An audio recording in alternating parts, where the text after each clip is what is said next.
Sveiki, mano vardas yra Brooke.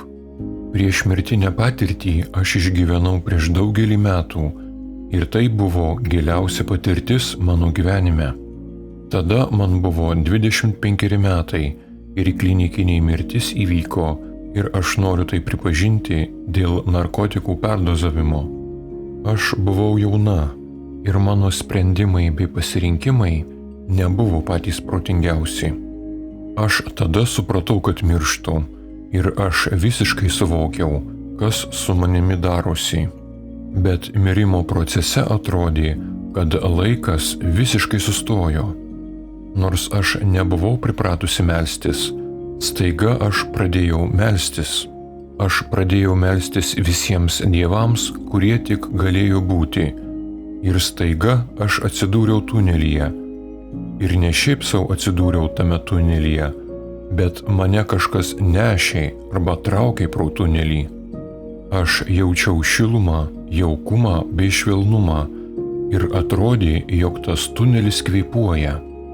Ir kaip prisimenu, aš skriejau stovinti ir aplinkui nemačiau jokios materijos, apart kažkokio neaiškaus rūko. Tačiau tas rūkas nebuvo kaip rūkas, kurį matome. Jis atrodė kaip kažkokia šviesa ir toji šviesa buvo gyva. Aš nejaučiau jokios baimės, buvau tik kažkiek sutrikusi, bet nebuvau išsigandusi. Ir aplinkui nieko nematydama aš pradėjau šaukti: ar yra čia kas nors? Kas čia po velnių darosi? Tada man pasidarė neramu ir aš pradėjau blaškytis, galvoti, kas čia po galais darosi. Ir staiga tarsi aš išgirdau balsą, kuris pasakė: atsargiai, kaip tu čia kalbi, prisimink, kur tu esi. Tačiau tas balsas buvo ne išorėje, o tas balsas buvo manyje. Ir po tų žodžių prasidėjo mano dieviškoji patirtis. Palaipsniui aš supratau, kad aš stoviu Dievo akivaizdoje. Ir tada aš pradėjau jo klausinėti, jam uždaviau daugybę klausimų. Vienas iš pirmų užduotų klausimų buvo: kaip tave vadinti? Tėve, viešpatie, Jėzau, Allah, Jahve, dievybė? Ir aš gavau iš tos būtybės atsakymą, kurį jums galiu perpasakoti pažodžiui. Mane vadino visais šiais vardais ir daug kitų vardų, ir nei vienas iš tų vardų manęs nesugeba apibrėžti. Taigi nėra jokio skirtumo, kaip mes, žmonės, vadiname aukščiausiąją jėgą arba Dievą, todėl kad jis žino iš tikrųjų, kasgi jis iš tikrųjų yra. Aš paklausiau, ar tu esi vyras ar moteris. Ir Dievas išgirdęs šį klausimą ėmė juoktis. Ir tai buvo vienas iš šilčiausių, vienas iš maloniausių garsų, kuriuos aš girdėjau per visą savo gyvenimą. Toks įspūdis, kad visa mano esybė šypsojosi. Ir tai buvo nuostabus jausmas, kurio aš niekada negaliu paleisti. Taigi aš visiškai nežinojau, kur aš esu, ir tada man tas pats balsas pasakė, kad aš esu tarsi dangaus slengstyje. Aišku, kad aš nemačiau jokio slengščio ir jokių durų, tačiau tai buvo nesvarbu. Aš pilnai suvokiau situaciją ir man tas balsas pasakė, kaip yra, ir aš viską priėmiau. Tada, kai Dievo paklausiau, ar jis yra vyras ar moteris, Dievas po to juoko man pasakė: kodėl visiems taip įdomu apie tai žinoti? Taigi man buvo nuostabu žinoti, kad ne tik man buvo įdomus šis klausimas. Ir tada išgirdau labai švelnų, gražiausią vyrišką balsą, kuris man pasakė: aš esu nei tas, nei tas. Ir staiga balsas pasikeitė į švelnų, gražų moterišką balsą, kuris pasakė: aš esu ir tas, ir tas. Dabar aš suprantu, kad mano klausimai buvo labai kvaili ir jeigu man būtų daugiau nei 25 metai, aš būčiau Dievui uždavusi žymiai gilesnius klausimus. Tada aš paklausiau apie stebuklus, ar tikrai stebuklai egzistuoja ir ar Biblija yra tikras Dievo žodis. Aš klausiau daugybę klausimų ir kai Dievas man pradėjo atsakinėti į mano klausimus, aš labai pasimečiau ir pasakiau, ar būtų galima galbūt paprašyti popieriaus, kad kur nors galėčiau užsirašyti atsakymus. Ir Dievas tada tarsi nusišypsojo ir pasakė, tau nereikia nieko rašyti, nes aš pats rašau visus atsakymus tavo sąmonėje ir tu viską prisiminsi. Kai grįžau atgal į kūną, aš tikrai įsitikinau, kad patirtis buvo reali. Bet daug žmonių sakė, kad mano patirtis negali būti tikra, kadangi tu matei Dievą, kuris juokiasi. Pagal žmonės tai visiškai neįmanoma, nes Dievas negali būti linksmas.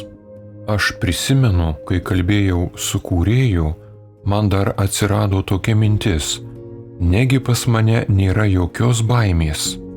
Aš gal turėčiau nerimauti ar kažkaip bijoti, ar klauptis prieš Dievą, bet pastebėjau, kad manyje nebuvo visiškai jokios baimės. Taigi, jeigu žmonės galvoja, kad Dievas yra tėvas ir jis yra mylintis tėvas, tai koksgi mylintis tėvas norėtų kelti baimę savo vaikams ar juos gąsdinti? Argi mylintis tėvas nedarytų visko, kad jo vaikai jaustųsi ramiai, saugiai ir komfortiškai? Ir aš turiu paaiškinimą, kodėl Dievas daug juokėsi su manimi, kadangi humoras buvo visada mano mėgstamiausia bendravimo forma. Ir tai man buvo labai natūralu. Ir kaip supratau, tam, kad netrikdyti manęs ir kad man būtų jauku bei malonu, Dievas prisitaikė prie mano bendravimo stiliaus. Ir noriu pasakyti, kad ne visa mano patirtis buvo juokas.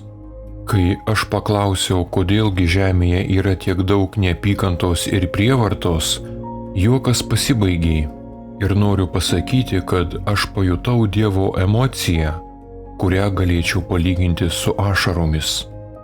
Tai buvo ne tai, kad aš girdėjau savo ausimis, o aš tą pajutau visą savo esybę. Taigi aš supratau, kad visa toji vykstanti žemėje beprotybė ir kai mes, žmonės, įskaudiname gyvą būtybę, mes įskaudiname patį Dievą. Dievui graudu dėl mūsų tokių poelgių. Aš supratau, kad labiausiai siaubingas dalykas, kurį mes, žmonės, sugebame padaryti, yra priversti Dievą verkti. Ir patikėkite manimi, tas jausmas matant, kad Dievui yra graudu, yra viena iš skausmingiausių patirčių visame mano gyvenime. Aš esu patyrusi daug skausmo savo gyvenime, bei praradau draugus ir vaikus, ir sirgau vėžiu, tačiau tai, ką ten pamačiau, ką ten pajutau, tai buvo nepalyginamai daug stipresnis jausmas. Kai aš grįžau atgal į savo kūną, aš neturėjau nieko, su kuo galėčiau pasikalbėti ir aptarti savo šią išgyventą priešmirtinę patirtį. Aš net nežinojau, kągi man iš viso daryti su šia savo patirtimi. Tai ką išmokau iš savo priešmirtinės patirties, arba galėčiau pasakyti iš mano tikrosios mirties patirties. Pirmas dalykas, ką sužinojau, kad Dievui visiškai neįdomu mūsų karjera, pasiekimai, titulai, mūsų turtai, kiek pas mus pinigų sąskaitoje. Dievui visiškai neįdomi religija ir kad mes meldžiamės ir ar meldžiamės iš viso. Kas liečia žmonės, Dievui rūpi tik vienas dalykas, kad mes, žmonės, visą gyvenimą elgtumėmės su visa gyvybe, su gyvūnais, su augalais ir su visa kita, kad elgtumėmės su pagarba, su užjautimu, su gailestingumu bei padorumu. Štai ir viskas. Ir nereikalingi kažkokie ritualai ar apeigos, nereikalingi jokie paslaptingi ar specialūs žodžiai, jokios maldos, jokios giesmės. Supratau tai, kad tai, ką mes vadiname mirtimi, iš tikrųjų nėra mūsų pabaiga. Mirtis iš tikrųjų yra tik durys į kitą būtį, į kitą gyvenimą, kuris mūsų laukia po gyvenimo šiame pasaulyje. Taigi ir gimimas, ir mirtis yra durys į skirtingus gyvenimus. Taigi tas pats kaip gimimas yra mūsų vieno gyvenimo pabaiga, taip ir mirtis yra mūsų šio gyvenimo pabaiga ir perėjimas į kitą gyvenimą.